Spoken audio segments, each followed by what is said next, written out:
Bueno, ahí ya estoy grabando. Vamos a empezar entonces la clase del día de hoy.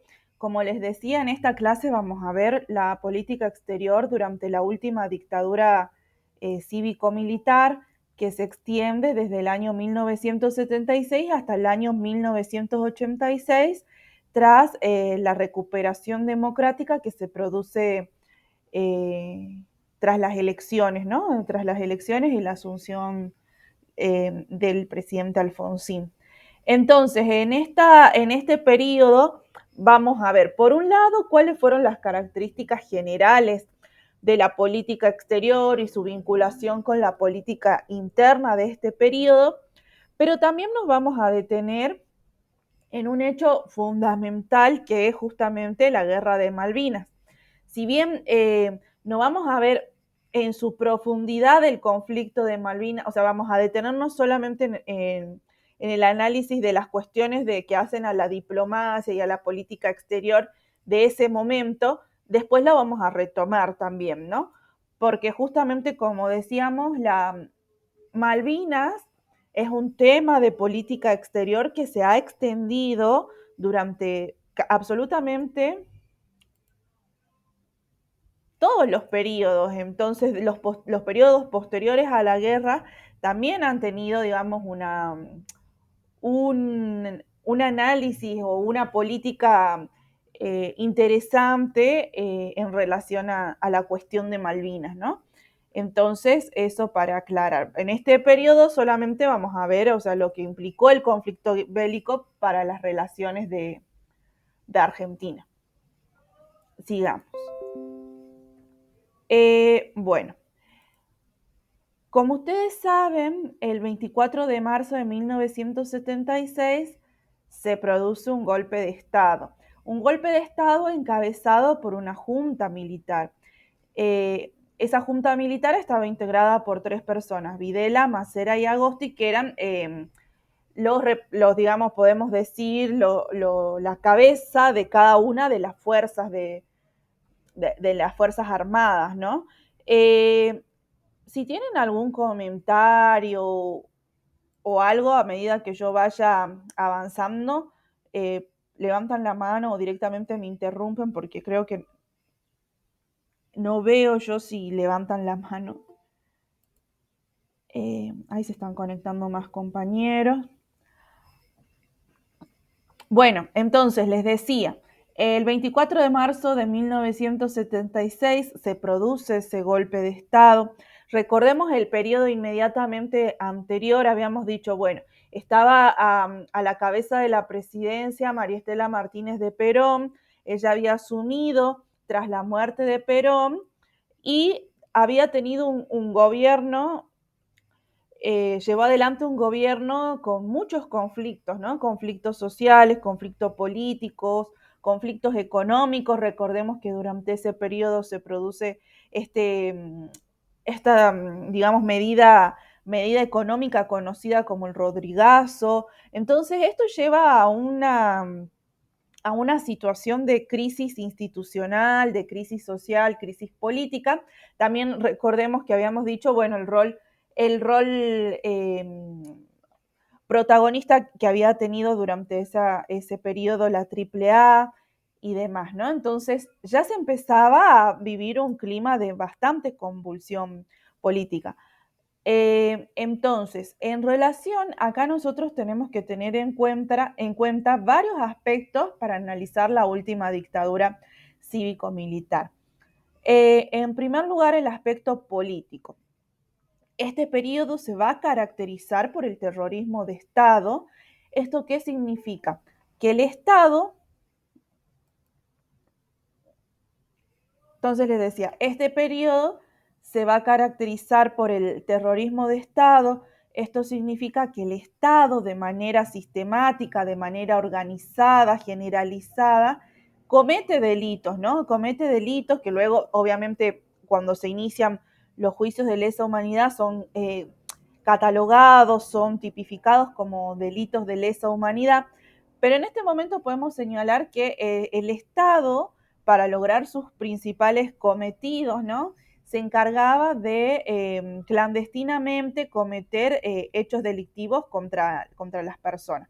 Secuestros, torturas, fusilamientos, desaparición forzada de personas, apropiación de niños y de niñas, entre otros muchísimos, ¿no?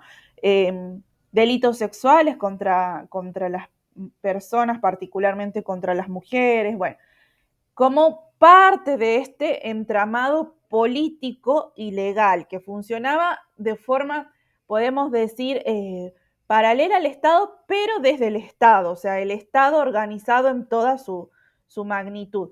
O sea, había centros clandestinos de detención que justamente, centros clandestinos de detención y exterminio algunos, donde las personas eran depositadas prácticamente, ¿no? Eran como depósitos de personas donde se cometían múltiples vulneraciones de derechos humanos. Terrorismo de Estado. Hay otros autores que en vez de hablar de terrorismo de Estado, hablan de Estado terrorista. Pero nosotros vamos a quedarnos con esta idea del terrorismo de Estado. En cuanto al aspecto estratégico, tenemos que tener en cuenta lo que significó para nuestro país en este periodo la derrota en la guerra de Malvinas. O sea, en este sentido, Rapoport caracteriza esta guerra como una guerra imprudente. Dice que fue una guerra llevada adelante con impericia, una guerra que dañó aún más la posibilidad de recuperar las islas, porque ya vamos a ver, o sea, cuando profundicemos en el estudio de la guerra, lo que surge acá con claridad es que a muchos países consideraban legítimo el reclamo de Argentina sobre el territorio de las Islas Malvinas. Lo que no consideraron legítimo es la forma en que emprendieron esa recuperación de las islas, ¿no? Bueno, en cuanto al aspecto social, tenemos que señalar que durante este periodo empezamos a identificar también y de la mano, ¿no? Por eso les digo, el aspecto social analizado de la mano del aspecto político, se empiezan a desarrollar políticas más de tipo neoliberales. ¿Eso qué implica, por un lado, para analizar este aspecto social? Que se empieza a llevar adelante un proceso de distribución regresiva de los ingresos y esto produce que muchos sectores de la sociedad se vean marginados, ¿no?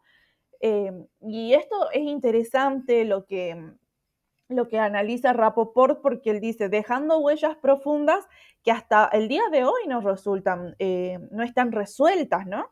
Entonces, muchos autores entienden que este proceso de deterioro de las condiciones económicas, de deterioro de las condiciones sociales que se viven hasta nuestros días, han empezado, digamos, a desarrollarse y consolidarse durante la última dictadura cívico-militar y tienen que ver justamente con la profundización de políticas de tipo neoliberal. Ya vamos a ver en qué consistieron esas políticas. Bueno, y como les decía, justamente en el aspecto económico inicia un proceso de cambios estructurales. Estos cambios estructurales tienen que ver con que se empiezan a llevar adelante políticas de tipo neoliberal. Sigamos. Como ministro de Economía asume Martínez de Oz. Seguramente deben haber escuchado hablar de Martínez de Oz. Martínez de Oz, como les decía, plantea y genera cambios de tipo estructural en la dinámica de la economía argentina y esto obviamente genera cambios, ¿no? A nivel social. Además también estos cambios, ya vamos a ver cuáles fueron las características. Como algunos de los indicadores para analizar estas transformaciones ocurridas, tenemos que empezar a tener en cuenta algunas cosas. Por un lado, el peso que pasa a tener en el modelo económico el sector financiero. Acá vamos a decir, o sea, entramos en un tipo de economía caracterizado por la especulación financiera, ¿no? En este sentido, hacemos referencia a esto, al peso del sector financiero. Por otro lado, podemos señalar, por ejemplo, la apertura de la economía, la sobrevaluación de la moneda, el endeudamiento externo, la distribución regresiva de los ingresos, eso que decía hace rato, y un proceso de desindustrialización. Esto, lo del proceso de desindustrialización, ténganlo muy en cuenta porque va a ser algo fundamental, ¿no? Y clave de este momento, de este momento histórico. Y tengamos en cuenta algo que señala Rapoport, ¿no? Dice, estas medidas, estos indicadores que él señala, como decíamos anteriormente, sus efectos se extienden, sus efectos se dan hasta nuestros días. Por ese motivo, justamente, el autor señala que se detonan de alguna manera en la crisis del 2001, ¿no? Pensemos, ¿no? El endeudamiento externo. ¿Hola? Sí, buen día. Hola, buen día.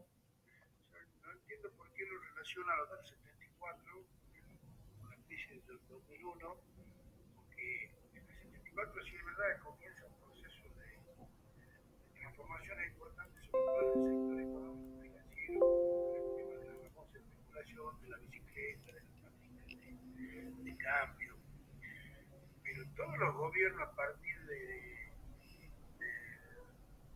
Menem, sobre todo Menem, que utilizó mucho el proceso de privatización, que fue uno también de las crisis más sociales, que, así como del proceso militar, donde hubo gente que quedó en la calle por las cuestiones económicas y también financieras y de especulación, digamos. O sea, yo no entiendo por qué eso lo salta del 74 al 2001. O No, sea, claro. la Filmina la Filmina da a entender eso. O sea, lamentablemente todo lo que va desde el 94 hasta ahora, del 74, perdón, hasta ahora, es un proceso de que cada uno de los gobiernos fue adaptándose a la situación exterior extranjera, pero acentuando procesos dentro del país Sí. que llevaron a la crisis en distintas épocas de cada uno de los gobiernos. Sí, sí, sí. Tal cual como vos lo decís, yo no dije que saltamos, primero estamos en el 76, yo no dije que saltamos del 76 al 2001, o sea, a partir de 1976 se empiezan a profundizar políticas de característica neoliberal que sí. Lo que está mostrando, dice, la política económica, dice, todos los procesos de lo que pasó con Martínez de Oz, después tiene una flecha que dice efectos, y tiene una estrella que dice 2001. Pero antes, fíjate Luis, a ver, volvamos a la de atrás. No, la que estaba ahora Acá, no, no, no, yo estaba en la que siguió. En la que siguió usted, sí, sí, sí, sí, pero en la que sigue, escucha. en la que sigue. En esta estaba bien, eso no hay problema. O sea, yo no entendía la que sigue, donde usted empezó a hablar de Martínez de Oz, y ahí No, empezó a decir, claro, pero ¿me dejás que te explique? a ver, bueno, lo escucho. A ver, estábamos en una filmina anterior donde planteo esta idea, ¿no? A ver, todos estos aspectos, dice, plantea el autor que estamos viendo, que es Rapoport, dice, plantean, dejan huellas profundas que hasta el día de hoy no se resuelven, ¿no? Entonces, yo lo que les planteo ahora es, todas estas cuestiones que empiezan a desarrollarse en 1976, que se profundizan en la década del 80 y que se profundizan aún más durante el gobierno de Menem, justamente tienen su efecto eclosivo, su efecto detonante en la crisis del 2001. No es que saltamos de un periodo al otro, porque eso sería imposible, ¿no? O sea, obviamente lo que vos estás diciendo tenés razón, pero imagínate que para poner una filmina, yo lo pongo así para que se lo entienda, ¿no? Entonces, a lo que voy es a lo siguiente, o sea, todas estas cuestiones, estas, digamos, medidas en materia de política económica que se empiezan a desarrollar en el 76 y que van adquiriendo otras características, pero que no hemos salido de ese modelo neoliberal hasta la crisis del 2001, justamente como vos decís, durante el gobierno de Menem se profundizan aún más y terminan eclosionando, terminan explotando, por eso es el cuadro, no sé qué, es como un rayo amarillo durante la crisis del 2001. O sea, los efectos se extienden y de alguna manera se van sumando otros, como vos decís, el proceso de privatizaciones y demás, que detonan en la crisis del 2001. No sé si ahí se entiende. Estaba levantando la mano otra compañera, Mariel, y otra compañera más. Hola, profe, buenos días a todos, buen día, compañero, buen día, profesor. Sí, lo que yo quería aportar es que ese proceso en el que desencadena todos esos efectos de la crisis de 2001 también tiene que ver con las grandes, ¿cómo se dice? Los grandes vínculos que tenían estos estados de facto con Estados Unidos. Estados Unidos estaba muy pendiente de todos los movimientos que tenían y bueno, se logró llegar a estos efectos porque estaban endeudándose cada vez más y hacían todo paralelo a lo que Estados Unidos proponía, digamos. Claro, a ver, tenemos que entenderlo también aparte al estudio siempre como estudio de procesos, ¿no? De procesos que tienen una fecha, o sea, no vamos a ponerle nunca a un proceso una fecha de corte y una fecha de inicio y una fecha de corte, sino sí. Presidentes que han pasado y que se han adherido a uno o al otro bando occidentalista o del otro lado. Y también en esto entender hacia dónde fueron dirigidas las políticas. Ya, 2 segundos, me están tocando el timbre, voy a abrir 2 segundos.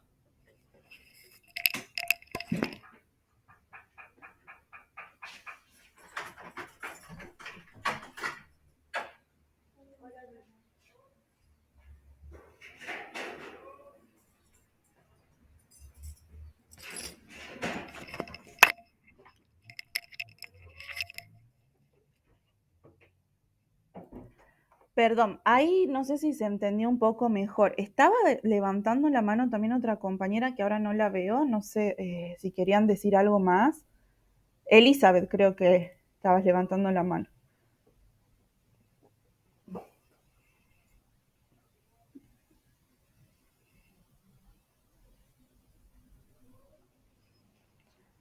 ahora sí se entendió bien, Roberto, porque usted en el momento nunca habló de los problemas que hubo con el neoliberalismo de Menem, entonces por eso no entendía. Claro. Salvo los tiempos desde el 74 al 2001.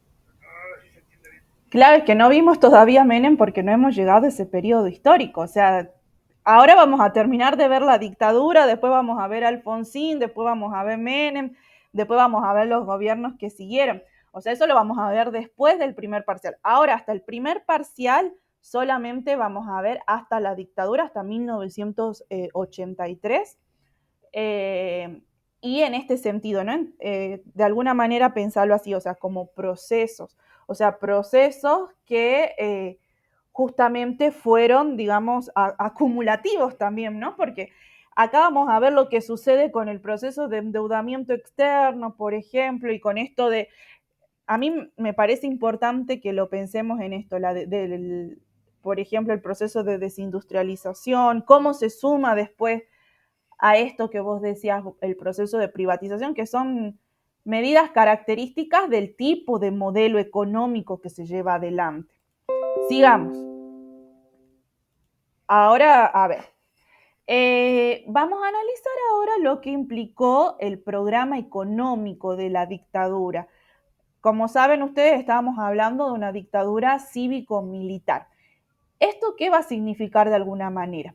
Por un lado, vamos a ver cómo las medidas económicas que se toman se busca de alguna manera favorecer a las grandes élites agrarias y a los grandes grupos económicos locales e intermediarios de capital externo.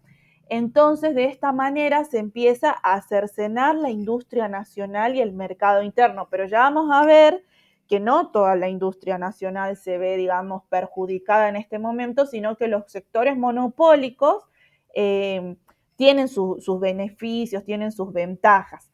Entonces, durante este periodo lo que se produce es una modificación en el balance de poder entre los diversos actores socioeconómicos y va modificándose también ese patrón de inserción productivo y comercial de Argentina.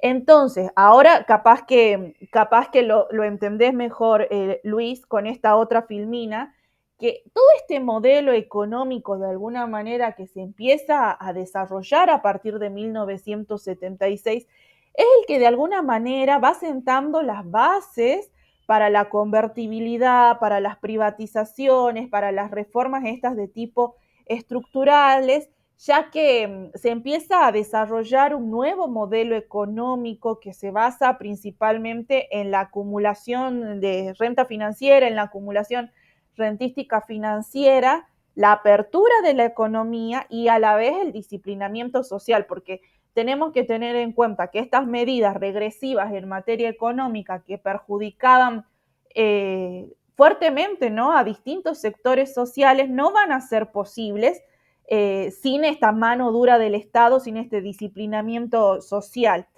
La dictadura militar también tenemos que tener en cuenta que es el periodo histórico que de alguna manera pone fin a más de 40 años de crecimiento industrial que ustedes vieron en algunos momentos mejor, en algunos momentos peor, en algunos momentos con más fuerza, en otros menos con menos fuerza, con más impulso estatal, con menos impulso estatal, pero se venía desarrollando un proceso de industrialización por sustitución de importaciones. En la dictadura esto se ve bastante perjudicado, ¿no? Entonces, por ese motivo es importante también tenerlo en cuenta. En el plano interno, a ver, dice, ¿alguien me podría explicar qué es la acumulación rentística financiera? Bueno, a ver, te explico brevemente.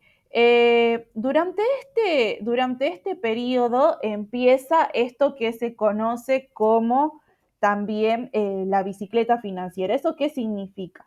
O sí, la especulación financiera más bien. ¿Qué implica? Se toma grandes cantidades de préstamos y se los hace trabajar, por así decirlo, se los hace generar intereses y después eso se retira. O sea, tiene que ver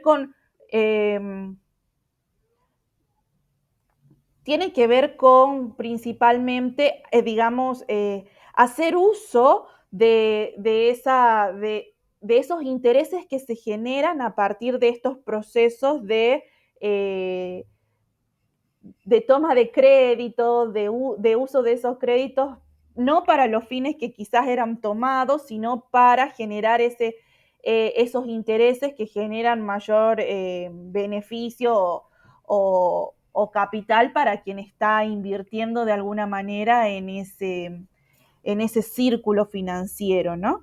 A ver qué dice, bicicleta, yo bien, ya voy entendiendo, tiene que ver con la mala administración de los préstamos. No sé si con la mala administración de los préstamos, sino con el mal uso de los préstamos, ¿no? Entonces, ya lo vamos a ver. Ya, esto también tengo una filmina un poco más adelante donde se explica un poquito mejor. Ahí lo vamos a ver. Entonces, en el plano interno habíamos señalado ya desde el periodo anterior, empiezan a haber grupos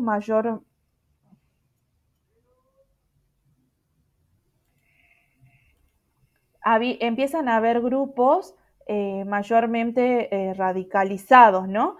Entonces, grupos también que presentan un alto grado de movilización popular. Pensemos, por ejemplo, qué pasaba en este periodo, el periodo anterior, ¿se acuerdan que habíamos visto el Cordobazo? Con, por ejemplo, el sector sindical, el sector obrero organizado, también el sector de estudiantes universitarios organizados, distintos sectores que empiezan a organizarse, ¿no? Justamente en este sentido, por ejemplo, Rapoport plantea que la dictadura y los distintos sectores que la apoyaron, por ejemplo, vamos a señalar el sector, en este caso el sector empresarial, también podemos señalar ciertos sectores, ¿sí?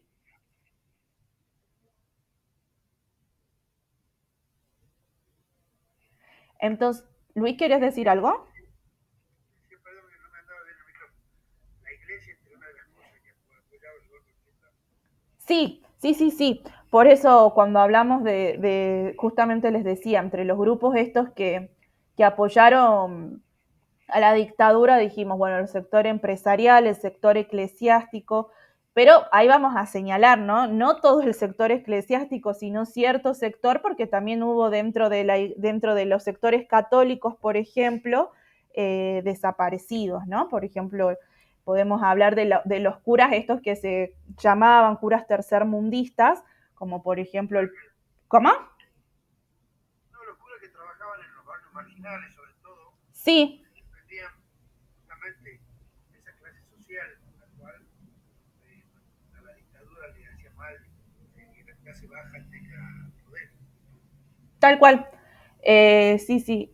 Por ejemplo, tenemos el caso clave del padre Pepe Mujica desaparecido durante la última dictadura, ¿no? Entonces, volviendo a esta idea, ¿no? Yo les decía, dictadura militar y los sectores que la apoyaban entienden y empiezan justamente a ver que era necesario otro tipo de medidas que pudieran de alguna manera eliminar esas alianzas populares, esas alianzas populistas y sus presuntos peligros al orden social. O sea, ya la proscripción política que habíamos visto durante los periodos anteriores, la proscripción política del peronismo, por ejemplo, no era suficiente. Entonces deciden justamente profundizar estas medidas, ¿no? Y en esto, se acuerdan, habíamos dicho también el rol fundamental que tiene, por ejemplo, el Plan Cóndor durante este periodo. Entonces, eh, pensemos acá. Por un lado, eh, las alianzas que empieza a desarrollar la dictadura se dan justamente con cierto sector de la industria, ¿no? Del aparato productivo industrial, porque de alguna manera se empieza a modificar radicalmente la estructura de la economía.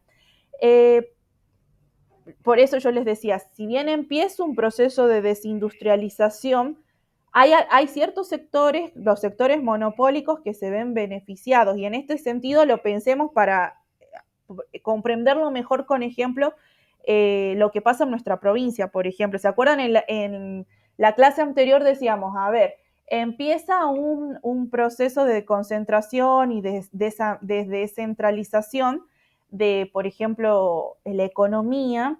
Se cierran ciertos ingenios más pequeños, por ejemplo, en la provincia de Tucumán, pero se concentran grandes ingenios, por ejemplo, Ledesma, ¿no? Entonces, estas medidas que se van tomando, obviamente lo que van a hacer es destruir prácticamente las condiciones para un desarrollo económico posible, ¿no? Entonces, eh, perdón, voy leyendo el chat que dice plan de acallar esos grupos sociales que protestaban. Ajá, tal cual, o sea, en este sentido, como decíamos, había movilización popular, había organización sindical, pero justamente estos grupos eran de alguna manera los que imposibilitaban o de alguna manera ponían mayores obstáculos a que las medidas económicas que se empiezan a desarrollar a partir de este momento eh, se lleven adelante. Y por ese motivo también eh, la dictadura entiende que era necesario exterminarlos, ¿no? Entonces pensemos, el terrorismo de Estado de alguna manera sirvió para anular o impedir acciones de aquellos organismos políticos, sociales y sindicales que de alguna manera pudieran ponerle freno o pudieran ponerle algún tipo de cuestionamiento, de obstaculización a las medidas estas de tipo económicas que estaba emprendiendo la dictadura, ¿no? Entonces, esto va a ser muy, muy visible y ahora lo vamos a explicar. Lo vamos a explicar a partir de analizar brevemente el caso de Ledesma. Esta es una solicitada que es publicada en el diario Pregón en el año 1980, que justamente dice adhesión al cuarto aniversario del proceso de reorganización nacional, y firma justamente Ledesma.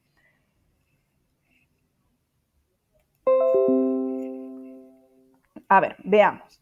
El edema es, si pueden leer el cuadrito, dice justamente una empresa que tiene justamente una empresa agroindustrial de capitales nacionales, un grupo a la cabeza de Carlos Pedro Blaquier. En relación a, por ejemplo, la responsabilidad empresarial, se le endilgan hechos que tienen que ver con detención, mejor dicho, de trabajadores en el establecimiento fabril, operativos dentro de la fábrica, confección de listas con nombres de los trabajadores a detener, uso de camionetas y otros vehículos para secuestrar y desaparecer trabajadores, aportes económicos, habilitación de instalaciones para el funcionamiento de las fuerzas represivas. Y ahí señalan, sí, Mariel. Profesora, me imagino que esos trabajadores que desaparecían pertenecían a algún gremio o hacían algún tipo de tumulto, puede ser, o era cualquier trabajador. Perdón la ignorancia en ese tema. A ver, la mayoría de los trabajadores desaparecidos pertenecían al SOEAIL, el Sindicato de Obreros y Empleados del Azúcar del Ingenio Ledesma. También desaparecieron trabajadores del sindicato de Calilegua y otros trabajadores también pertenecientes al talar, o sea, porque Ledesma tiene como una extensión territorial que no solamente abarca la zona del Libertador General San Martín, sino también Ledesma, el Calilegua y el talar, ¿no? Entonces, sí, los obreros, a ver, hacer tumulto lo podemos, a ver, ¿qué sería hacer tumulto, no? Sería reclamar sus derechos, en el sindicato, por ejemplo. Como los gremialistas de ahora, como los grupos sociales ahora que se oponen, digamos, a ciertas cosas que dictamina el gobierno y bueno, empiezan ellos a ajustarse y me imagino que a esa gente es la que hicieron desaparecer, la que estaba en contra de lo que ellos proponían. Sí, en principio sí, o sea, muchísima de la gente, inclusive, acá este es un cuadro que yo tomo de una investigación que llevan adelante desde el CELS, desde el Centro de Estudios Legales y Sociales y desde Memoria Abierta, que Memoria Abierta es una ONG que trabaja con principalmente testimonios de víctimas del terrorismo de Estado. Acá, por ejemplo, te señalan 60 víctimas entre empleados y obreros de la empresa, 30 que permanecen en calidad de desaparecidos, ¿no? Por ejemplo, yo hice mi tesis, como les decía, el otro día les comentaba, hice mi tesis de maestría sobre también la responsabilidad empresarial del Ingenio Ledesma y para esa tesis lo que hice fue trabajar principalmente con los expedientes de todos los juicios por delitos de lesa humanidad que se cometieron en la provincia de Jujuy.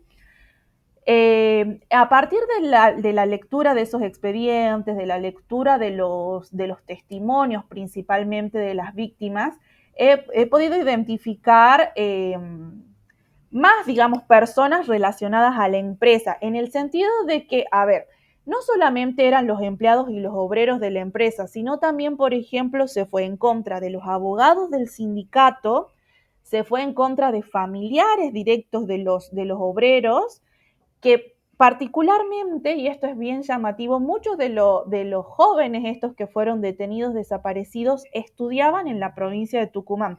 Eran originarios de Ledesma, eran originarios de ahí, muchos hijos de obreros de la empresa, que también fueron como secuestrados en un operativo que ahí nos da la característica y nos permite de alguna manera entender por qué hablamos de operativos sistemáticos y generalizados, ¿no? Porque es el mismo operativo que se lleva adelante en la provincia de Tucumán y se lleva adelante en la provincia de Jujuy, en el departamento de Ledesma, y que todas estas personas detenidas van a ser llevadas al centro clandestino de detención en Guerrero.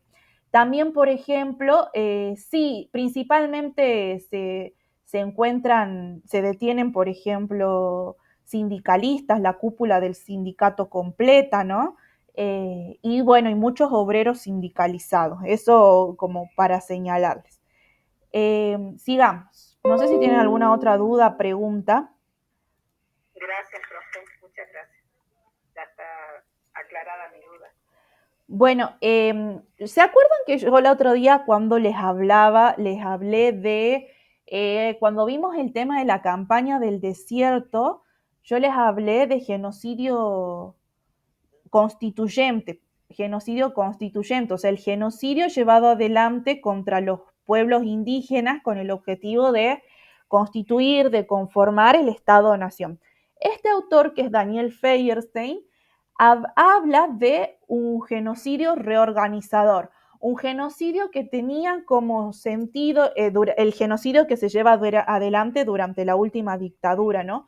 Un genocidio que, dice el autor, tenía justamente la característica de reorganizar la organización social del país, ¿no? O sea, volver a instituir estos valores occidentales, estos valores cristianos que habían sido de alguna manera lo que planteaban, ¿no? La dictadura, desterrados por el avance del comunismo, por ejemplo, y lo que plantea este autor, que es Daniel Feuerstein, que es un sociólogo, él dice, bueno, a ver, se lleva adelante una serie de medidas que tienen justamente como objetivo el exterminio de estos grupos sociales cuyos valores, cuya idiosincrasia, cuya ideología política no coincidía o de alguna manera contrariaba estos valores que planteaba la dictadura militar, que tenían que ver más con estos valores occidentales, cristianos, Dios, la patria, etcétera, ¿no? Entonces,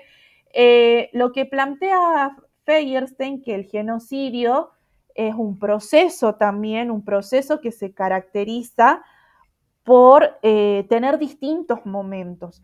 Por un lado, la construcción de la otredad negativa, ese va a ser el primer momento.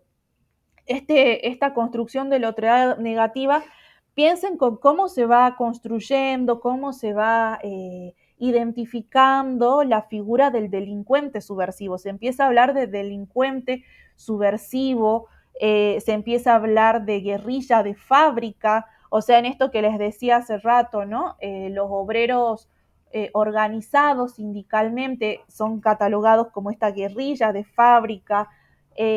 Posteriormente, el aislamiento de las víctimas, que tiene que ver con esto, con secuestrarlas, con llevarlas a centros clandestinos de detención, para de alguna manera romper esos lazos sociales que existían entre las personas, para romper esa solidaridad que se pudo haber construido, para romper sus vínculos políticos, ¿no?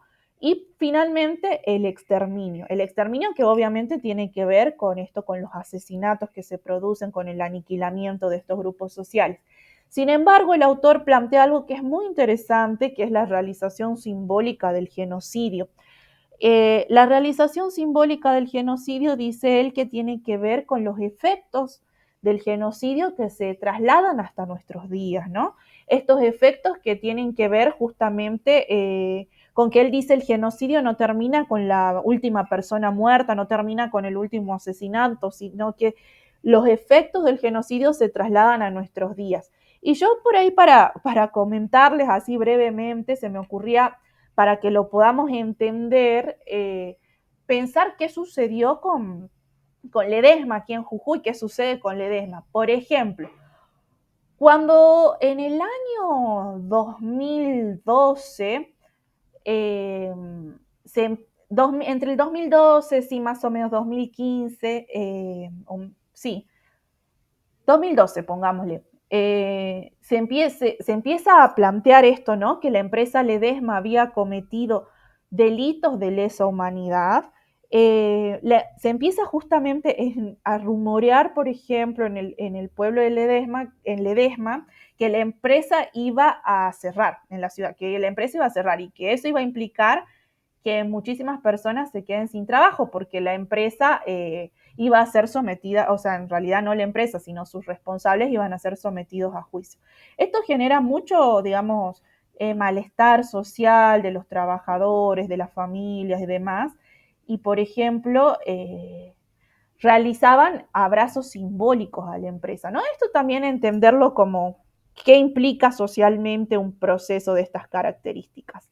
Por su parte, las víctimas del terrorismo de Estado, los familiares, recibían amenazas concretas, entonces se presentaron durante este periodo muchas medidas para garantizar su vida, para que no haya, digamos, ningún tipo de situación problemática.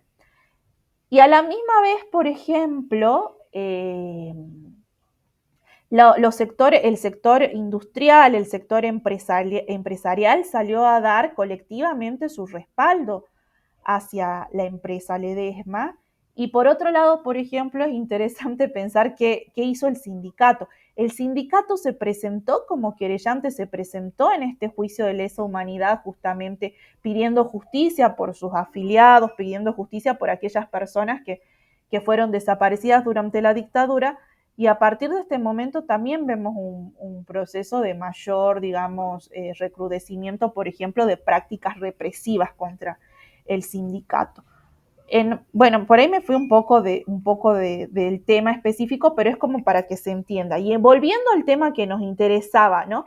Que tenía que ver, o sea, con estas alianzas que se producen entre el sector empresarial y el sector militar durante la dictadura. Por ejemplo, tenemos que señalar que las empresas, por ejemplo, en este caso que estamos analizando, Ledesma, tuvo una complicidad directa en la violencia criminal, reconocida también en procesos judiciales, ¿no? Violó derechos laborales también, como les decía anteriormente, obreros detenidos dentro y cumpliendo funciones en su trabajo, financió la represión y a la vez realizó negocios ilegales que le permitieron un mayor crecimiento económico. ¿Alguna duda, pregunta hasta ahí?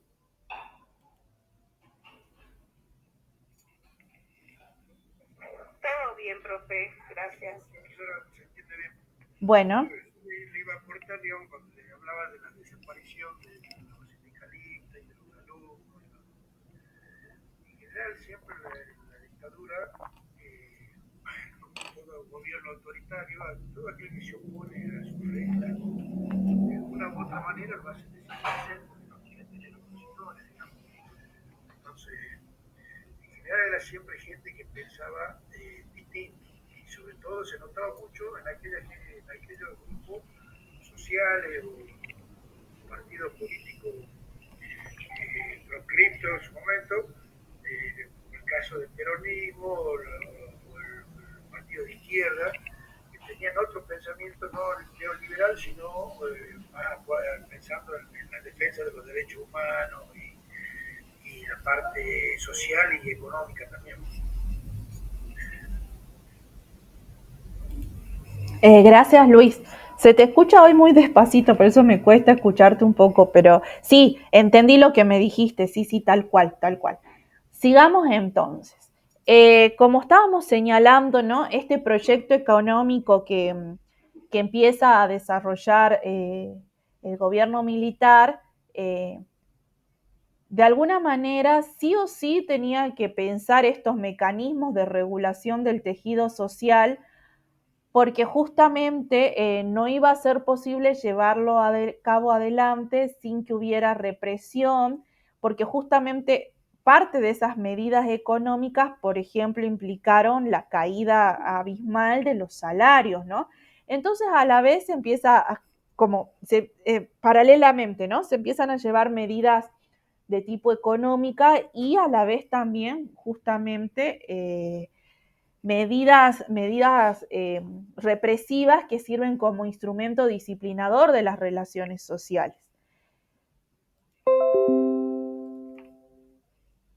En cuanto al contexto internacional, así como a grandes rasgos, todavía nos encontrábamos en un periodo de Guerra Fría.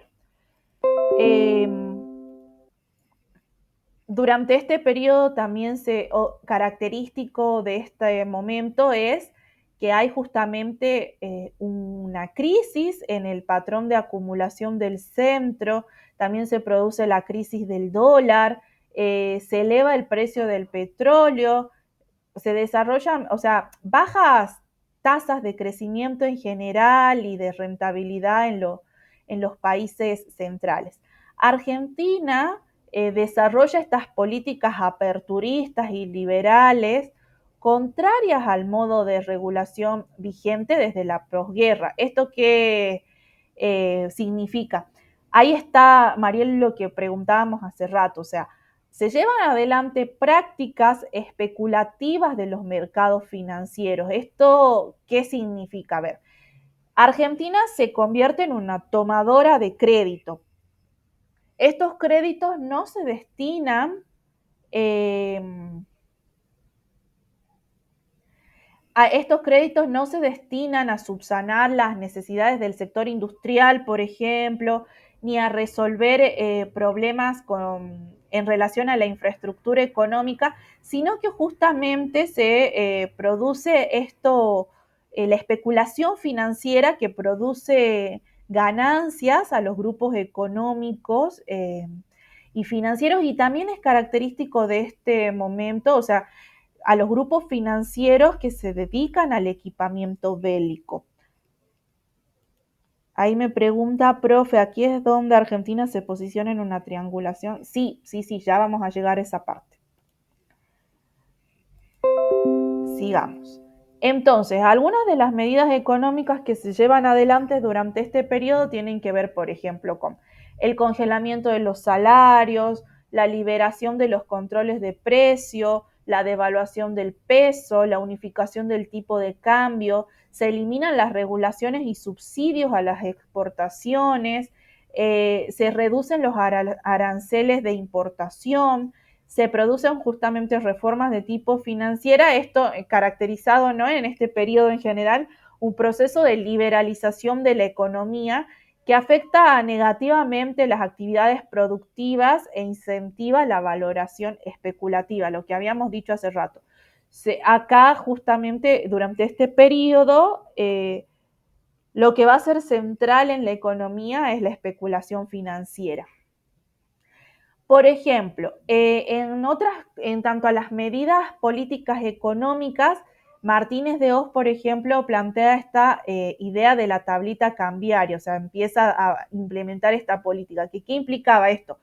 Que iba a haber fechas graduales de devaluación. Esto genera justamente un beneficio, o en realidad podríamos decir que fomenta la actividad de especulación financiera, que se vuelve una actividad altamente lucrativa, lo que implica también, y por otro lado, la desmantelación del aparato industrial, el desfinanciamiento de sectores productivos, caída de la inversión privada y esto que decíamos al principio, ¿no?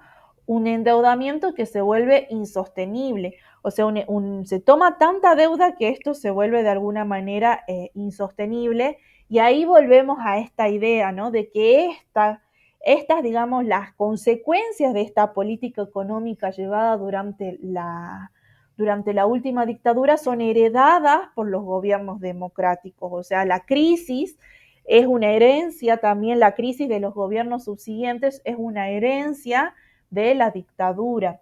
Por ejemplo, ahí miren, en el año 1976 la deuda ascendía a 8.000 millones. En cambio, en el año 1983 pasa a 45. ¿Alguien levantó la mano? No. No, profe, no. Ah, porque me salía el sonidito de cuando alguien levanta la mano, perdón. Porque yo cuando voy explicando estoy en otra, digamos, en otra pantalla que no veo a ustedes en el Meet, por eso por ahí no se me complica. Entonces, bueno, les decía esto, ¿no? El endeudamiento también va a ser característico de esta época. Sigamos. En cuanto a la política económica internacional, de alguna manera, lo que la dictadura plantea es esta idea de retomar el modelo este que se había desarrollado en la década de 1880 de la División Internacional del Trabajo, o sea, en esta idea de una Argentina abierta al mundo, o sea, caracterizado, ¿no? Como se acuerdan, habíamos visto en el modelo agroexportador, o sea, a los inicios de la constitución del Estado Nacional Argentino. Sin embargo, esto no es posible porque el mundo tenía características totalmente distintas a aquel momento. Como les decía hace rato, pensemos también que durante este periodo estamos en un contexto de Guerra Fría.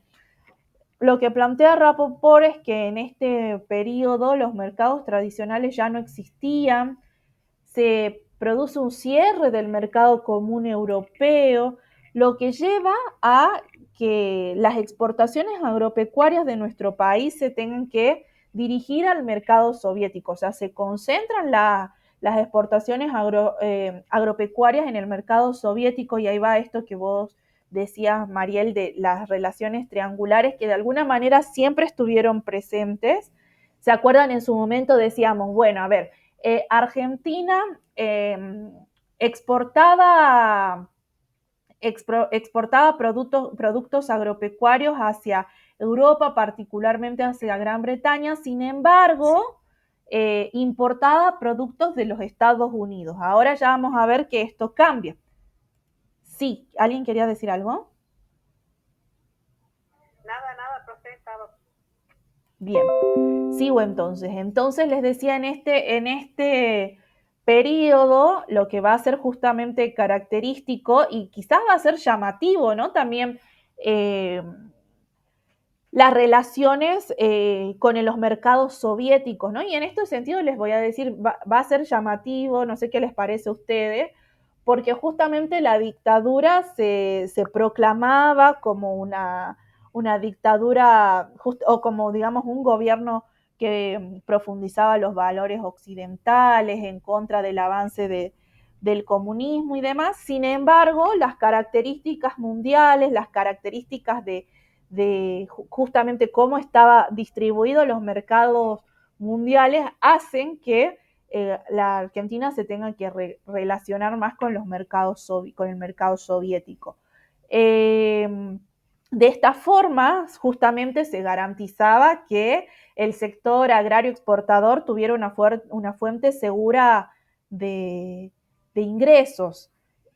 Ahí, por ejemplo, en el texto, cuando ustedes lo lean al texto de Rapoport, me pareció bien interesante esta parte cuando plantea que justamente los diplomáticos soviéticos planteaban que Argentina era el socio más importante de la Unión Soviética entre los países emergentes y el interlocutor más importante de la Unión Soviética en América Latina. Como decíamos, este es un periodo donde se profundizan mucho los vínculos comerciales con la Unión Soviética.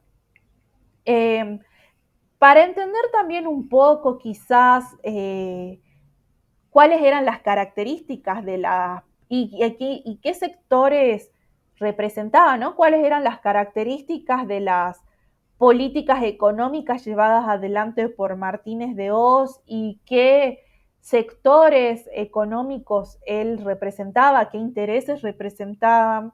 tenemos que señalar que Martínez de Hoz era el miembro de una de las familias más poderosas de la oligarquía terrateniente. Entonces, ¿qué intereses va a, a respaldar los sectores terratenientes, agrarios, exportadores, ¿no?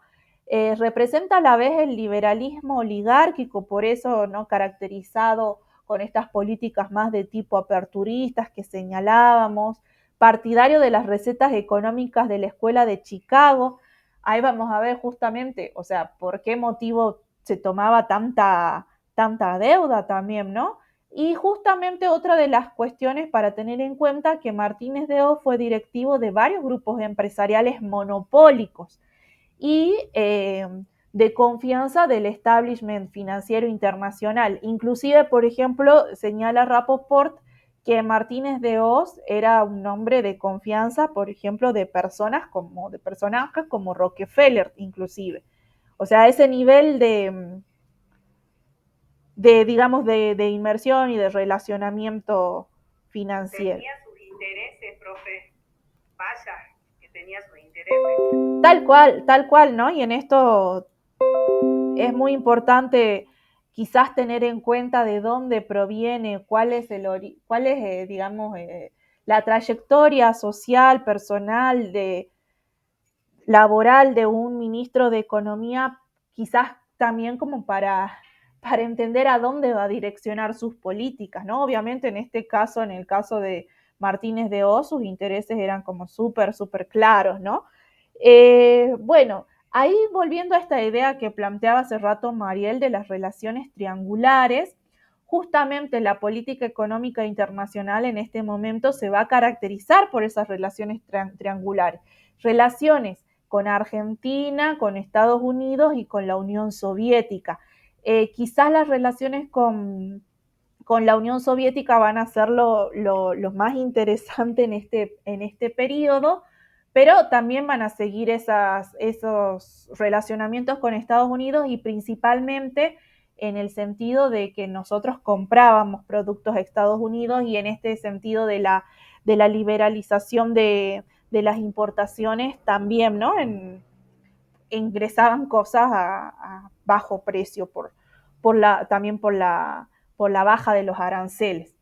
Entonces, en este momento, Argentina se vincula con las dos superpotencias. Pensemos, ¿no? El mundo bipolar, el mundo de la Guerra Fría, Argentina se relacionaba con las dos potencias que se estaban disputando el mundo en esta etapa de bipolaridad. Y esto va a generar mucha controversia, muchas pugnas al interior del gobierno militar, porque justamente también eh, va a ser, digamos, como distintas corrientes también de la propia dictadura, dentro de la propia, sí, gobierno militar. Rapoport caracteriza a este periodo como de cierta heterodoxia, o sea, ciertas políticas que son quizás novedosas o diferentes, podríamos decir más bien diferentes a otros momentos, pero no lo caracteriza como un momento de autonomía. Dice es un momento de dependencia total. ¿Se acuerdan el momento que caracterizamos como de autonomía heterodoxa? Es el gobierno de Perón.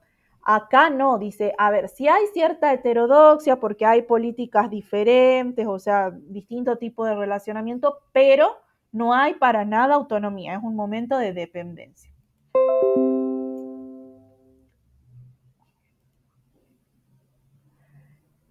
Volviendo a estas ideas que les estaba planteando, ¿no? Hace rato. Si bien la dictadura nació proclamando su vocación occidental y de lucha contra la amenaza comunista, lleva adelante políticas represivas, políticas reaccionarias, buscó destruir absolutamente todas las fuerzas políticas contestatarias y cualquier tipo de organización social que ofreciera resistencia, particularmente ahí me refiero a los sindicatos, los partidos políticos, organizaciones sociales, organizaciones religiosas también que hacían trabajo más de tipo comunitario y demás, organizaciones estudiantiles. También otra de las características de este periodo es que justamente su política se proyecta también fuera de las fronteras a través de la colaboración con otras dictaduras del Cono Sur. Esto es conocido como el Plan Cóndor.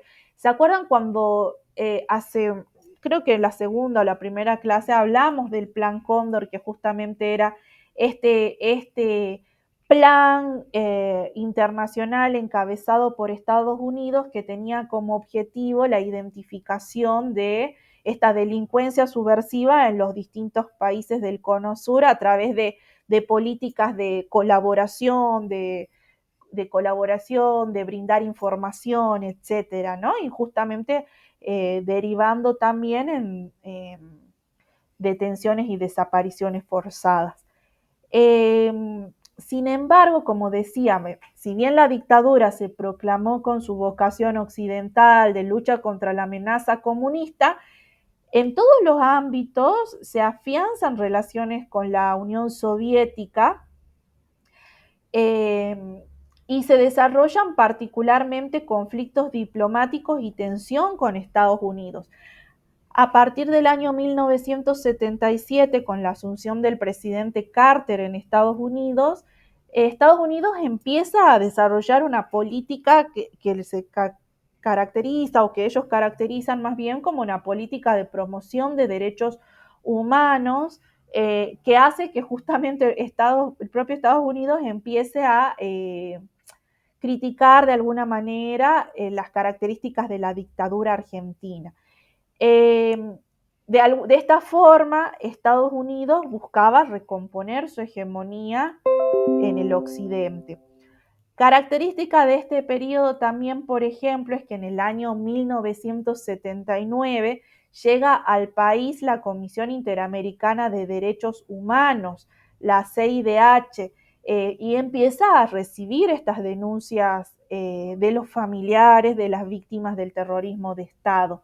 Va a ser importante justamente el rol de los organismos. La Comisión Interamericana de Derechos Humanos es un organismo del Sistema Interamericano de Protección de Derechos Humanos dependiente de la OEA a partir de la ratificación de nuestro país de la Convención Americana de Derechos Humanos. Si bien, como decíamos, la dictadura respondía a Estados Unidos, justamente en este momento y por este tipo de intervenciones que realiza Estados Unidos en nuestro país, se la empieza a acusar de intervención en los asuntos internos y reproches sobre la incomprensión de la cruzada antisubversiva. O sea, como de alguna manera, a ver, tenemos que señalar también, ¿no?, el rol preponderante que tiene Estados Unidos dentro de la OEA. El hecho de que haya llegado una visita de la Comisión Interamericana es obviamente una política motivada o de alguna manera donde ha tenido un rol protagónico Estados Unidos. Entonces, Argentina en este sentido lo que plantea es que Estados Unidos se estaba inmiscuyendo en sus asuntos internos y justamente se le reprocha el hecho de que, no estaban entendiendo la cruzada antisubversiva que estaba llevando adelante nuestro país. Durante todo el periodo de la dictadura también es característico que Argentina contaba con el respaldo soviético en los distintos foros internacionales. Quien se opuso a la Unión Soviética se opuso a todas las iniciativas que se llevaron adelante para condenar a la dictadura por sus crímenes. Y tenía una postura totalmente diferente con Chile, la Unión Soviética. O sea, en el caso de Chile, en el caso de la dictadura de Pinochet, sí condenaba la dictadura, pero en el caso de Argentina, la dictadura llevada adelante por Videla no condenaba, ¿no? Entonces esto de alguna manera es interesante para comprender cuáles eran los intereses, ¿no?, que se estaban jugando ahí en el plano internacional. En el año 1980, Argentina se opone a un embargo cerealero que se iba a llevar adelante contra la Unión Soviética y también, la posición que toma Argentina en relación a la dictadura que se desarrolla en Chile, el golpe de Estado de García Meza, que toma una actitud más bien favorable a ese proceso dictatorial, es lo que de alguna manera genera mayores tensiones entre Argentina y Estados Unidos en este periodo. Washington, estamos hablando en 1980 más o menos, no designa embajador en Buenos Aires, eh, y se enfrían de alguna manera las relaciones bilaterales entre Argentina y Estados Unidos hasta la asunción de Reagan como presidente en 1981. Por otro lado, también vamos a analizar durante este periodo de la última dictadura cómo fue el relacionamiento con Chile. Con Chile, si ustedes se ponen a analizar hacia lo largo de lo que estuvimos viendo, desde la conformación del Estado-Nación hasta este periodo de la dictadura, hubo distintos momentos de tensión y hubo distintos momentos de conflictos bélicos a punto de detonar, ¿no? Esto principalmente por problemas limítrofes.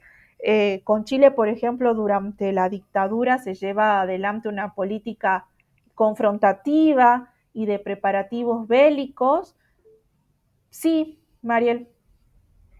Muy desfavorable para Argentina, por cierto, muy desfavorable a pesar de las relaciones que tenía con Rusia, esa triangulación que había con Estados Unidos y Gran Bretaña, ninguno salió a favor de Argentina. Leí. Sí, eso ya lo vamos a ver.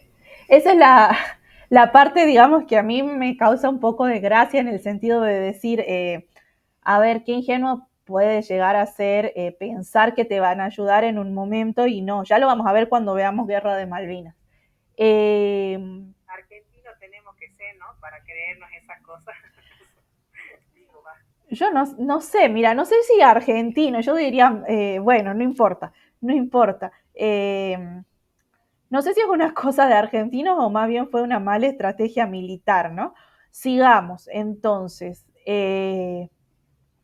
Como les decía, bueno, habíamos dicho con Chile también problemas por las islas al sur de Tierra del Fuego y por el problema este del canal de Beagle, que ustedes saben, o sea, este problema del canal de Beagle casi, digamos, detona en una guerra.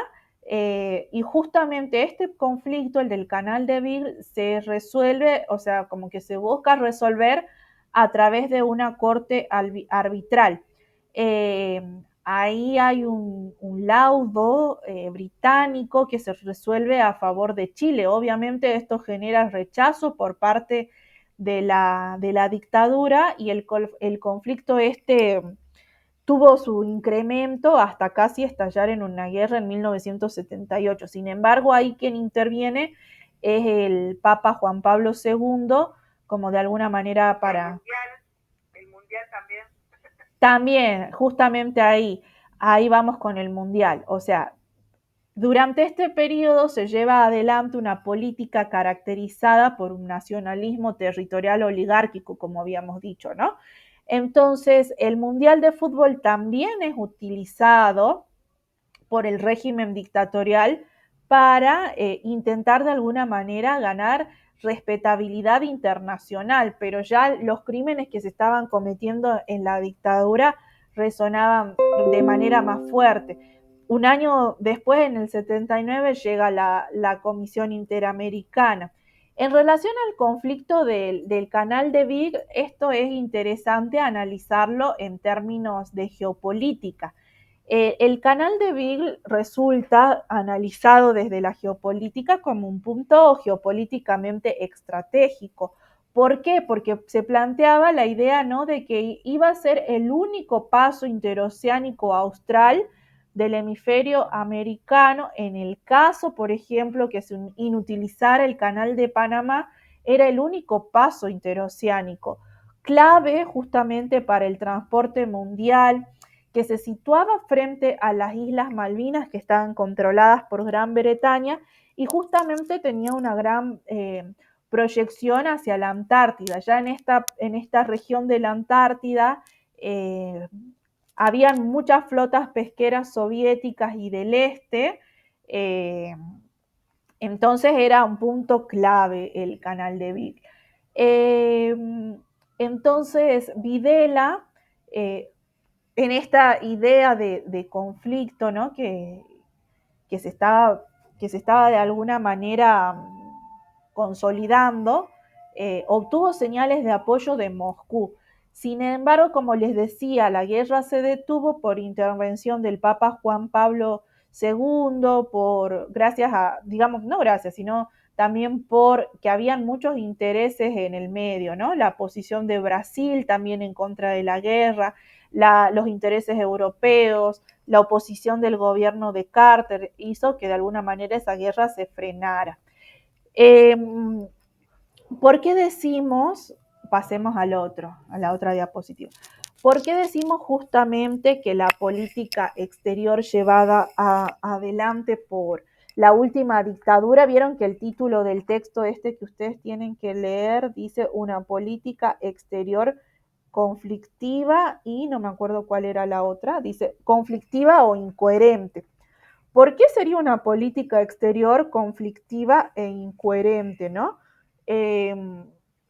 Rapoport lo explica a partir de entender que hay contradicciones entre dos tipos de diplomacia, una diplomacia económica y una diplomacia militar. Dice, una diplomacia económica, que es la que lleva adelante justamente Martínez de Hoz, liberal, pragmática, que se liga principalmente a consideraciones de índole comercial y financiera, respetuosa del status quo internacional y sin limitaciones ideológicas. En cambio, dice, esta diplomacia de tipo militar es nacionalista, occidentalista, atada a la doctrina de la seguridad nacional que habíamos dicho, ¿se acuerdan anteriormente? Esto de la doctrina de la seguridad nacional que vimos la clase pasada, que tenía que ver con la actuación de las Fuerzas Armadas al interior, resolviendo conflictos interiores, y habíamos dicho también esta idea de fronteras ideológicas, no sé si se acuerdan la clase anterior, las fronteras ideológicas tenían que ver con esta idea de evitar el avance del comunismo, ¿no? Y también, como dijimos, atada a la idea de la seguridad nacional, a consideraciones geopolíticas y a consideraciones políticas del poder en relación con los países vecinos. O sea, esta es como de alguna manera la diplomacia que lleva más adelante la Junta Militar. 2 segundos.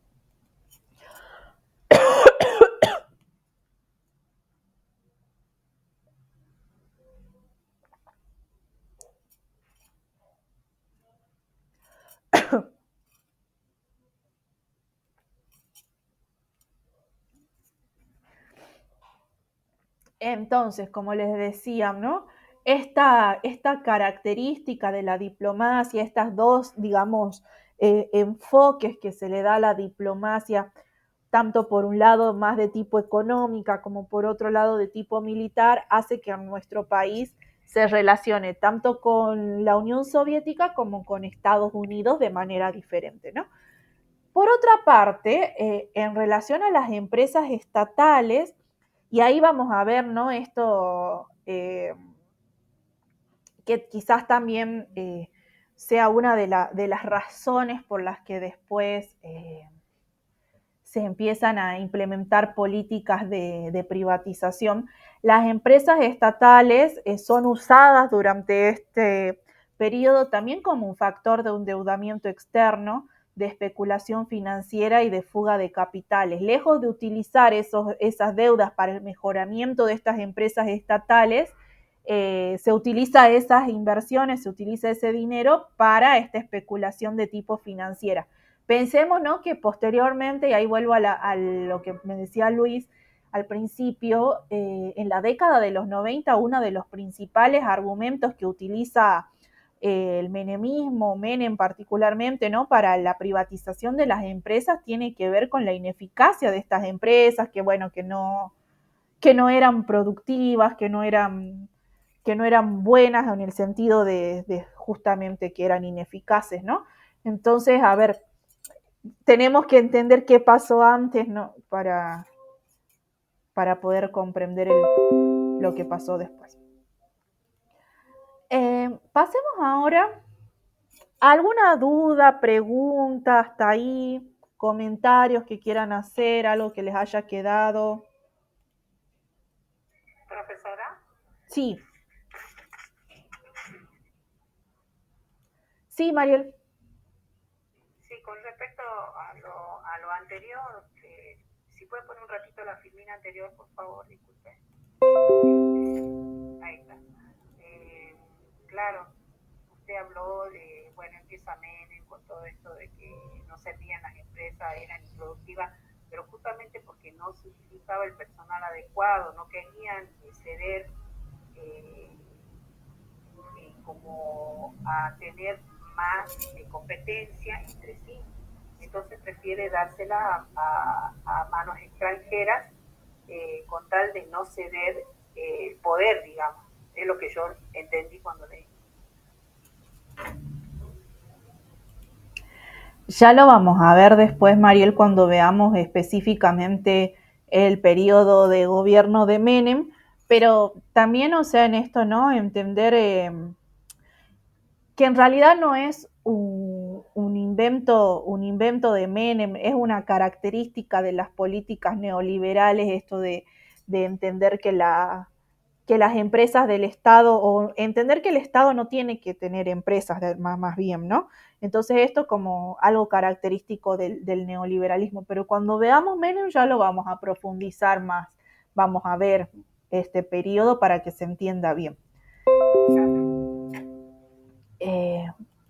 ¿Vamos a la guerra de Malvinas? Entonces, bueno,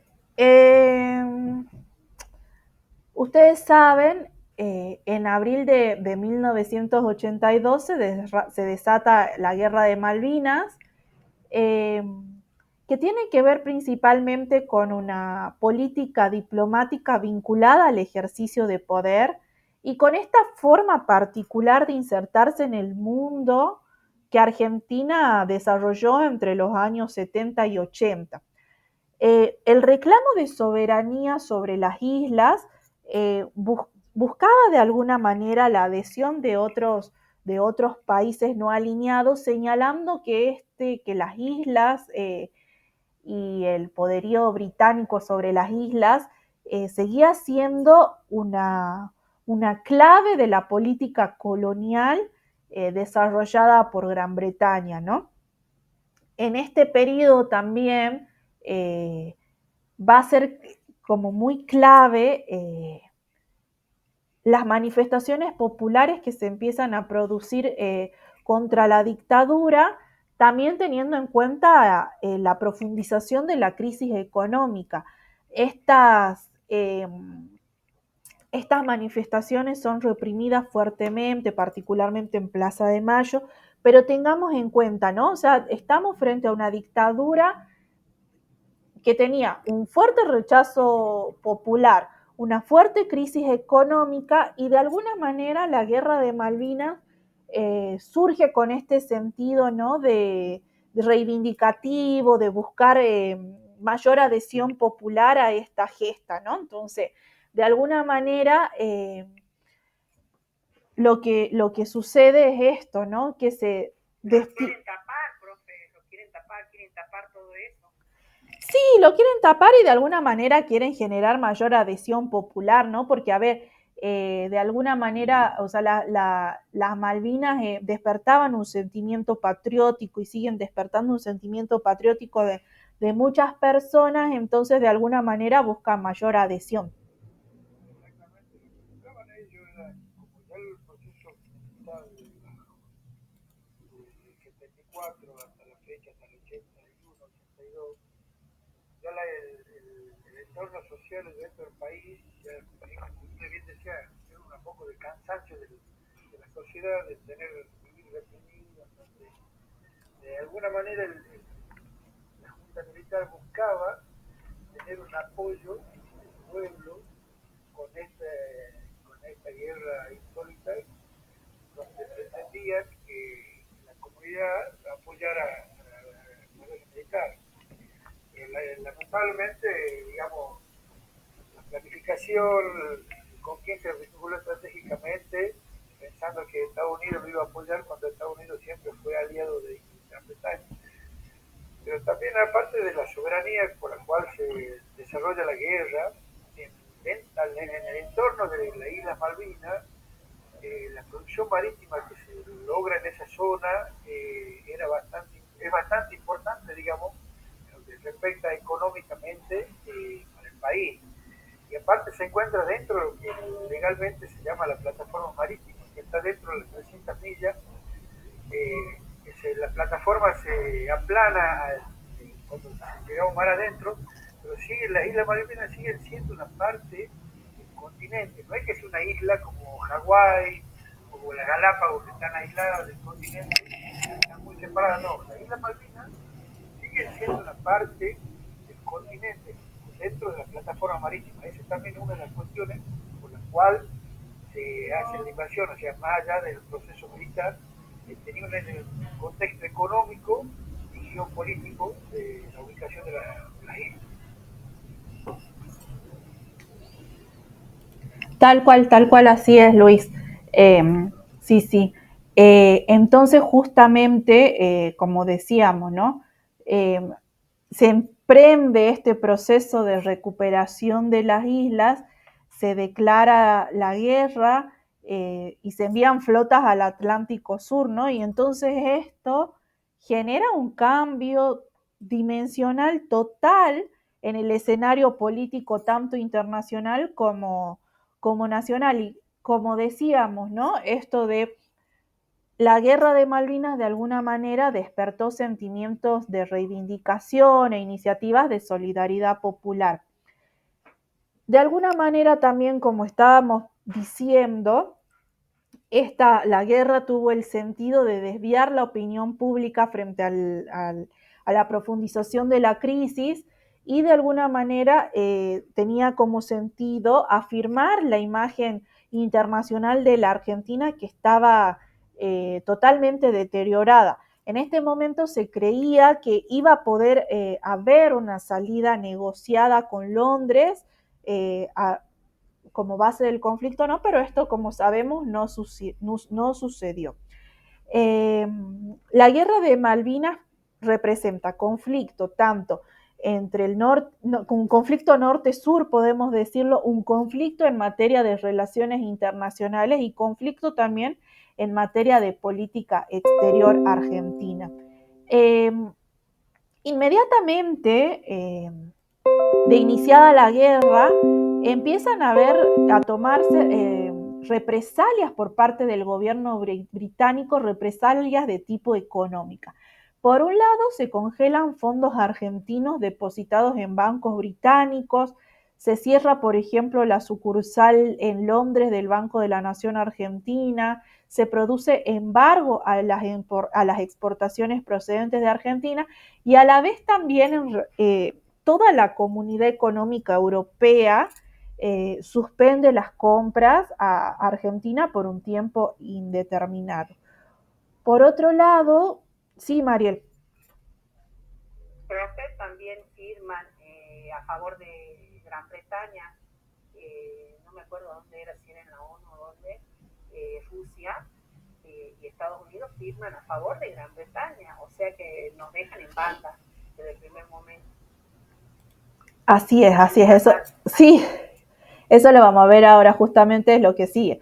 Dice, justamente, como ustedes saben, Galtieri, que es el representante de la Junta Militar que asume la presidencia en este momento, digamos, o sea, cuando se declara la guerra de Malvinas en este periodo, buscó, en cambio, o sea, quizás a diferencia de Videla, relacionarse mayormente con Estados Unidos, ¿no?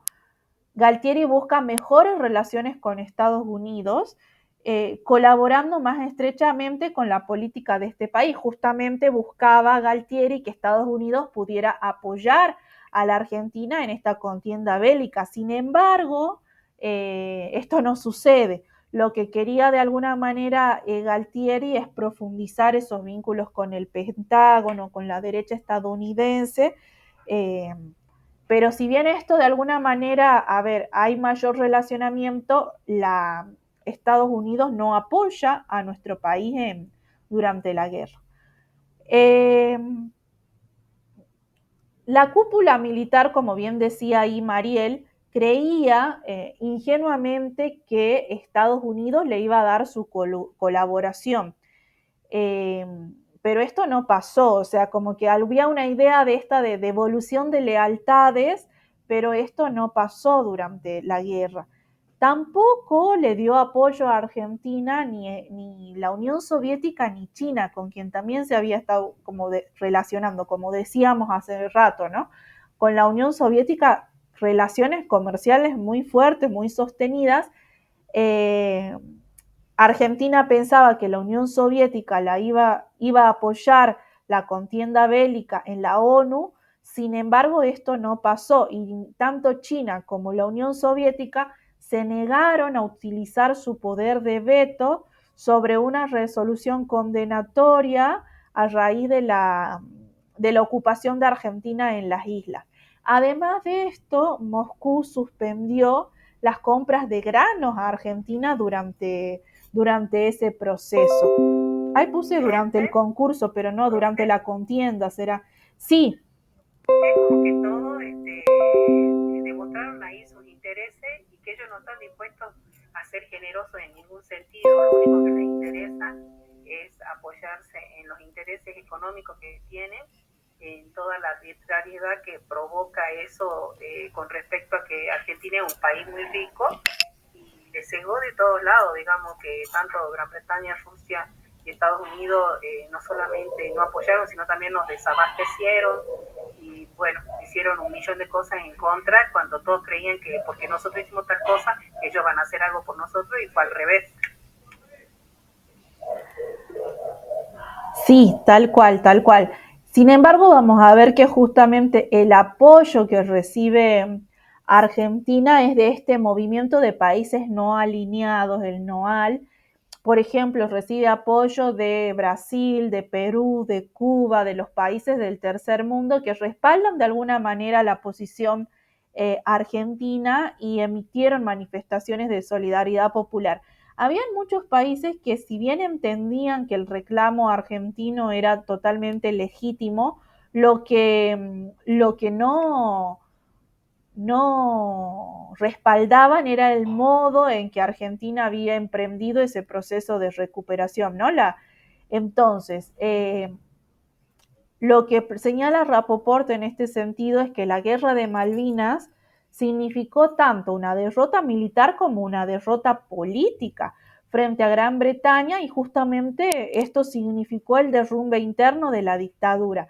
Haciendo un repaso por lo que veníamos diciendo, por un lado se empeoraron los vínculos con Europa Occidental, porque Europa Occidental estaba llevando adelante esta política como más de reivindicación, de protección de los derechos humanos y entendían que una guerra bajo ningún punto de vista era una salida, digamos, en los términos del relacionamiento internacional como pacífico y demás, ¿no? Entonces, por otro lado, no sirvió en absolutamente nada la política colaboracionista que se estaba llevando adelante con Washington, porque como sabemos, Estados Unidos no respaldó a Argentina. Tampoco sirvió el respaldo, digamos, bueno, más bien el acercamiento económico y político a Moscú. Esto tuvo poco éxito porque también Rusia se entendió totalmente de la cuestión, o sea, no respaldó tampoco a Argentina.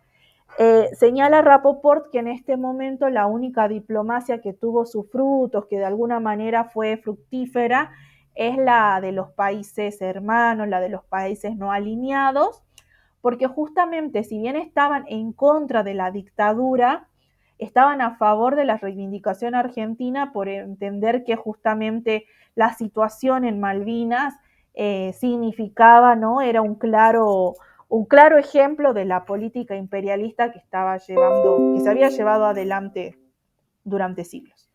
De esta manera, lo que plantea Rapoport es que durante la guerra de Malvinas y justamente lo que se produce, las consecuencias de la guerra y el rompimiento de distintas relaciones llevan a la política exterior a un callejón sin salida, plantea él, porque justamente, a ver, como les decía, la devolución de las islas representaba un derecho legítimo, pero se las quiso recuperar a través de una guerra que él plantea como insensata, conducida por una dictadura odiada y una dictadura incapaz, y que a una dictadura a la que no le importaba la vida de las personas que estaban yendo a ese conflicto bélico, ¿no?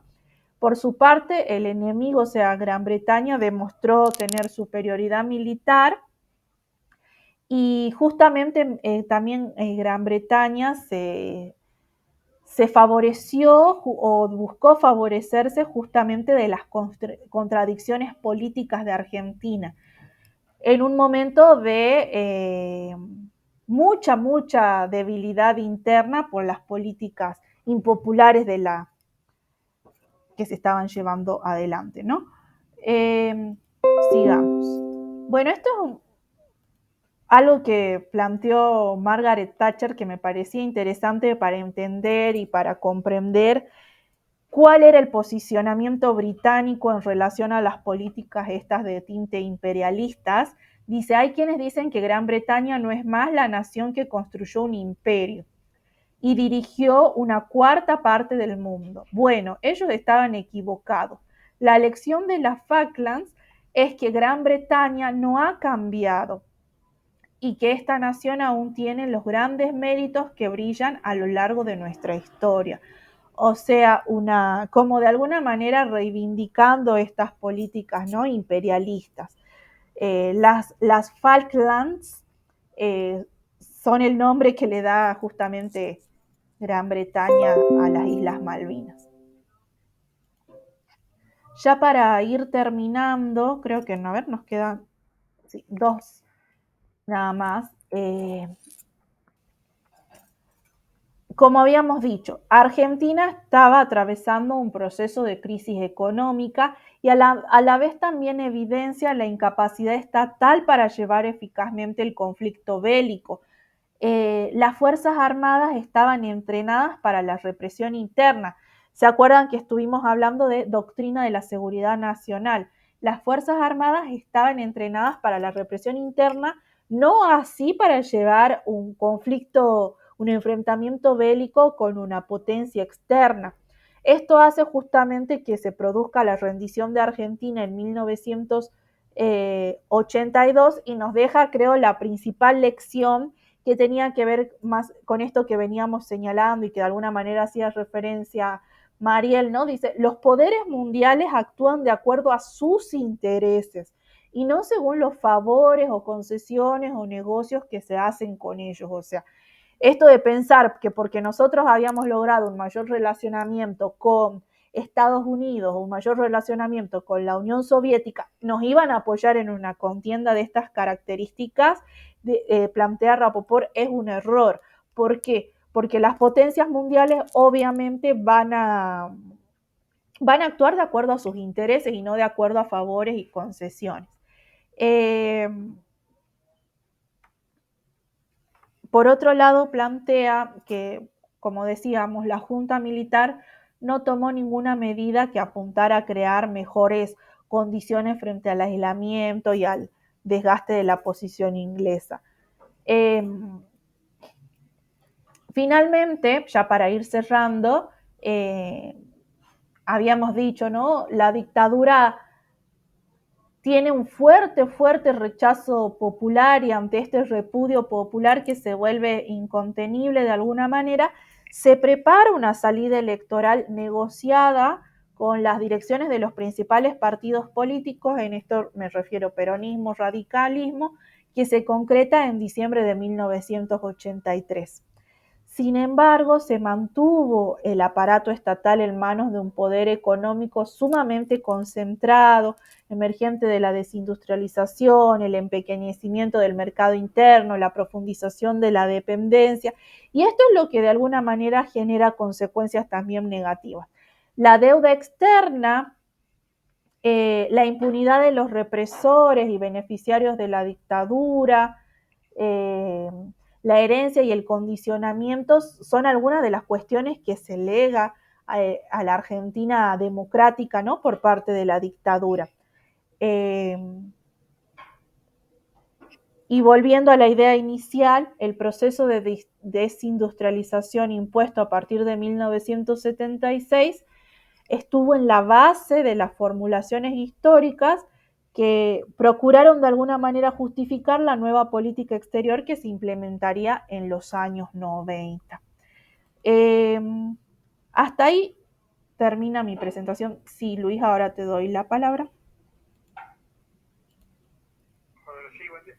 Nuevamente, buen día. No, lo que quería decir, el tema de la guerra de la Malvinas, sobre todo, haciendo hincapié obviamente en la parte imperialista de Inglaterra. En general, a mí me tocó participar no directamente, pero sí estaba en esa época haciendo el servicio militar, así que puedo comentar algo al respecto. Pero, digamos, básicamente la guerra, obviamente que Argentina cuando la planifica, estratégicamente le convenía, pero la planifica más diplomáticamente. ¿En qué sentido? En la ONU, en las Naciones Unidas, tenía aceptación el reclamo del equipo que hacía de Argentina en los estamentos internacionales. Era lo correcto de pedirlo en forma legal. Lo que no era acompañado de la manera bélica, precisamente eso de, ¿en cuál sentido? Porque la alianza que tenía Estados Unidos con Inglaterra por la OTAN era seguro que no lo iba a acompañar en ningún momento. Después teníamos en contra de Chile, los vínculos con Inglaterra, y los únicos países que nos apoyaban eran los países del hemisferio sur, de Brasil, Uruguay, Perú, Venezuela, pero económicamente no llegaban a tener lo que no nos ayudaba en Estados Unidos. Por ahí también la parte tecnológica que podía haber aportado a Estados Unidos a favor nuestro también hizo que la guerra se definiera en favor de Inglaterra. Es más, Inglaterra tuvo que mover muchas tropas, barcos, aviones, todo lo que implementaba la guerra de la otra parte del mundo hacia el sur. Y no estaban en las mejores condiciones. Si ellos no hubiesen tenido el apoyo de Estados Unidos, yo creo que la guerra hubiese tomado otro desenlace. Y ya haciendo hincapié en la foto que puso usted de la reina Isabel con la Margaret Thatcher, ella tomó la decisión altamente imperialista a último momento, cuando, no sé si usted vio las películas, los documentales que hacen referencia a por qué decide ella tomar la decisión de unir el crucero Belgrano. Entonces, esa es una demostración más de lo que hace el poder imperialista para mantener su hegemonía dentro del contexto mundial, sin importarle, más allá de seguir conquistando tierra, como muchas veces decimos, vamos estudiando, la esclavitud o la desaparición de cierta clase social o de cierto grupo étnico, al imperialismo no le tiembla la mano en ningún momento si tiene que matar o hacer desaparecer a alguien. Y eso quedó demostrado con el hundimiento del crucero Belgrano, que estaba fuera de la zona de exclusión que ellos mismos han puesto, o sea, fuera de la zona de guerra, por así decirlo, más claramente, y lo hundió sin ningún miramiento y no se le cayó ninguna lágrima al tomar la decisión de hundirlo al crucero. Ese es mi aporte con respecto a la guerra de Malvinas. Gracias, Luis, gracias por tu aporte ahí completando la idea, ¿no? Está buenísimo lo que nos está señalando también. ¿Alguien más quiere decir algo? Profe, sí. También yo noto que de la Guerra de Malvinas y durante y después de la Guerra de Malvinas quedó demostrado que el ejército argentino, no solamente, lamentablemente tengo un hijo que pertenece al ejército argentino, es oficial, pero yo noto, después de que leí todo esto, que es lamentable el Estado, la posición en la que queda el ejército argentino a partir de ahí y hasta ahora, ¿no? Pero es solamente por una cuestión de arrastre de todo lo que pasó, de las malas acciones, de las malas inserciones, de las malas toma de decisiones de aquella época. Por ejemplo, el hecho de ir a una guerra no teniendo nada para tapar todos los problemas sociales que existían. Y después, bueno, en la época de Menem y más adelante, ya cuando se dedican, en vez de hacer cuidar el pueblo argentino, a vender armas, ¿no es cierto? Eso es lo que he estado también leyendo un poco. Gracias, Mariel. ¿Alguien más quiere decir algo sobre esto o les pregunto? ¿Tienen alguna? El último aporte. Sí. Otra gran diferencia que hubo en el conflicto bélico era el tipo de instrucción que tenían los militares. Nosotros, en ese momento éramos conscriptos, porque se hacía el servicio militar obligatorio, y era un ejército no profesional. Yo, por ejemplo, yo estaba en ese momento, tenía 20 años, y habían ingresado conscriptos con 18 o 19 años, y estaban ahí la materia. En cambio, el ejército inglés era un ejército profesional, entrenado, con tecnología. Esa fue otra gran diferencia por la cual se pierde la guerra. Y los burkas, esos matones que llevaron, que no me acuerdo si eran irlandeses o islandeses. Esos son nepaleses. Claro, los burkas, sí. Son mercenarios, no son ni del ejército inglés. Son mercenarios que han sido contratados porque le pagan. Justamente esa es la gran diferencia que había entre uno y otro bando. Nosotros teníamos, yo digo chicos porque éramos chicos nosotros en esa época, y ellos no, eran veteranos ya de guerras, de conflictos armados, tanto en África como en Europa, que ya habían tenido eso. Entonces eso también es una gran diferencia, y sobre todo el armamento, la tecnología que ellos tenían en ese momento.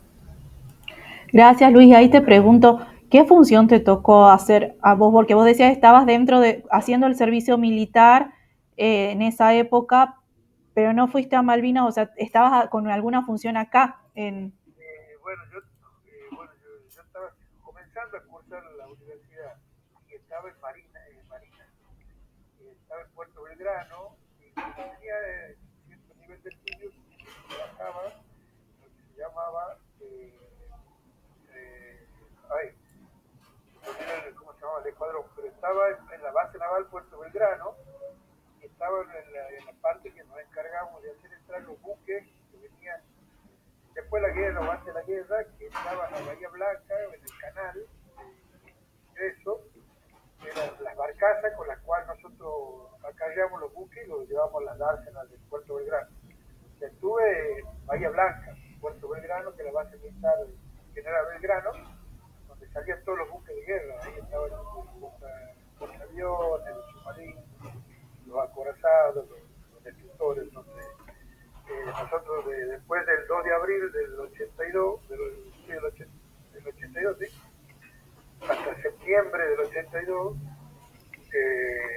o hasta mayo, que fue la rendición, todas las noches apagaban las luces, no tenía estaba en guerra permanente, pensando que en algún momento las naves inglesas iban a bombardear la base, digamos, porque de ahí salían todos los pertrechos hacia el sur para las bases que había en tierra, digamos. Así que estuve ahí, digamos, todo el periodo de la guerra. Pero era marino de tierra, no de buque, porque tenía, como le digo, estaba estudiando y tenía una educación un poquito mayor de lo que estaba en conflicto en ese momento, y me tomaron para estar en oficina. Gracias, Luis, súper interesante lo que nos contás, ¿no? Porque una cosa es haberlo vivido y otra cosa es haberlo estudiado, ¿no? Y creo que que nos estás aportando un montón para comprender también el periodo y en qué significó y cuáles fueron las implicancias de la guerra, porque, por ejemplo, esto que señalás, ¿no? Ustedes, si bien no estaban en el conflicto en sí mismo, permanentemente estaban bajo esa situación de temor de un posible ataque y demás, ¿no? Entonces, Exactamente, sí, sí, sí. feo para... Este, obviamente que tengo anécdotas, no da para contarla acá, pero en algún momento se puede charlar del tema y no hay problema, las cuento sin inconveniente. Gracias, gracias Luis. Adelante. Eh, Bueno, les pregunto, ¿alguna duda, consulta, algo que les haya quedado previo al parcial que va a ser la semana que viene, recordando, ¿no? Si ustedes van al aula virtual, tienen todo, o sea, lo único que por ahí les pido, ¿no? Que lean los textos, lean particularmente el libro de Rapoport. El libro de Rapoport es como nuestra guía, nuestra base, el de política internacional argentina. El parcial va a ser hasta la unidad número 4. También tenemos los textos estos teóricos que vimos al principio, por ejemplo, el de Figari, el texto de Colacray, el texto de, ¿cuál otro vimos? El de Rapoport, de una teoría sin historia, que habla de justamente de la perspectiva sociohistórica para el estudio de la política exterior. Sí, Mariel. Profe, ¿cuánto tiempo va a durar? Es por el cuestionario Google, dijo, ¿verdad? ¿Cuánto tiempo Sí, tenemos para responder las preguntas? ¿Y miren, cuántas preguntas son? ¿cuántas preguntas son? Todavía no tengo definido porque todavía no lo hice al examen, pero va a ser, o sea, el periodo de tiempo, toda la clase, o sea, lo que necesiten. O sea, nos quedamos conectados acá hasta que ustedes terminen, yo espero, ustedes pueden hacer el examen tranquilos y yo les decía también, por ahí los que se conectan con celular, si se les complica mucho por ahí escribir, traten de conectarse de una computadora. Si ustedes no tienen problema, no hay drama, porque como va a ser a través de formulario de Google, a mí me llega directamente. Muchos de los exámenes virtuales... Para escribir, perdón, Sí, para todas son escribir, para escribir. para escribir, sí. Eh, ¿Qué les iba a decir? Ah, como por ahí lo que hacen algunos docentes, vieron en esto de los exámenes virtuales, es darles un documento de Word con las preguntas y ustedes las responden, pero a mí esto me parece que es más problemático en el sentido de que a veces los celulares no posibilitan hacer un archivo y mandarlo y es como más complicado. En cambio, con el documento de Google, con el formulario de Google, eso se nos resuelve un poco más. Me preguntaban acá, a ver, Elizabeth, profe, de 8 a 10, sí, sí, en el horario de clase, de 8 a 10. No se olviden, ahí les mandé nuevamente el formulario de asistencia. Ya actualicé ese formulario, están los nuevos inscriptos también, así que fíjense ahí. Sí, querías preguntar algo, Luis. Sí, ¿puede reiterar dónde dejó el libro, en qué fotocopiadora? Porque me quedaba la duda si era en Nico o en la fotocopiadora a la par de la Escuela de la Facultad de Humanidades. En Nico está, en Nico, en la Independencia. Independencia, Sí, sí. casi Lavalle, entre Lavalle y Otero. No, no, Ahí, teníamos la duda. Ayer me preguntaban, yo tenía entendido que era Nico, pero bueno, era confirmarlo mañana. sí, sí, cualquier cosa me avisan, ¿no? Pero yo les había puesto eso también en el Classroom, esa información de dónde estaba y fíjense los textos también que tienen en la carpeta. Pueden utilizar las diapositivas como apoyo para la lectura, para el estudio, pero bueno, lean los textos, ¿no? No estudien solamente de las diapositivas. Así que no sé si tienen alguna otra duda, pregunta, consulta. No, ninguna. Nada, profe. Bueno, voy a dejar de grabar ahí. Uy.